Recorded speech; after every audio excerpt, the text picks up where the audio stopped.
পুরো দেশকে তুফানের হাতে তুলিয়া দেব।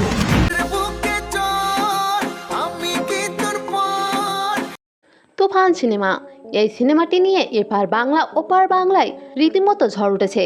বিভিন্ন সংবাদ মাধ্যমে চলছে মিমি চক্রবর্তী ও সাকিবের ইন্টারভিউ।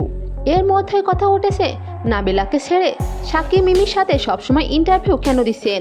নাবিলা তো সিনেমা 3 অংশ জুড়ে আছেন, মিমির এন্ট্রি শেষের দিকে, তাহলে নাবিলাকে ছেড়ে মিমিকে নিয়ে এত মাতামাতি কেন সাকিবের। এদিকে বিভিন্ন সংবাদ মাধ্যমে মিমির খুব প্রশংসা করেছেন সাকিব, যেখানে নাবিলাকে নিয়ে কোনো কথা তিনি তোলেননি। সব থেকে বড় কথা হলো সাকিব যে 2টা বিয়ে করেছেন, তার 2টা সন্তানও আছে, তাও তিনি গোপন রেখেছিলেন মিমির কাছে।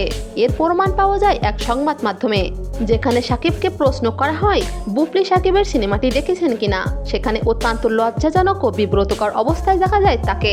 তখন মিমি উৎসুক হয়ে জিজ্ঞাসা করেন বুবলিকে, বুবলি কি ছবিটা দেখেছেন এবং যদি দেখে থাকেন কি রিঅ্যাকশন দিয়েছেন?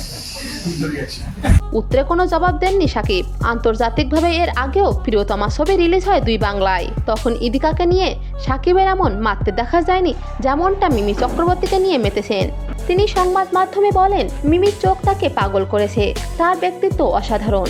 যেখানে অন্য নায়িকাদের নিয়ে সাকিব সহজে কোনো মন্তব্য করেন না, সেখানে মিমিকে নিয়ে তার এই উত্তেজনা নেটিজেনরা ভালোভাবে নিচ্ছেন না।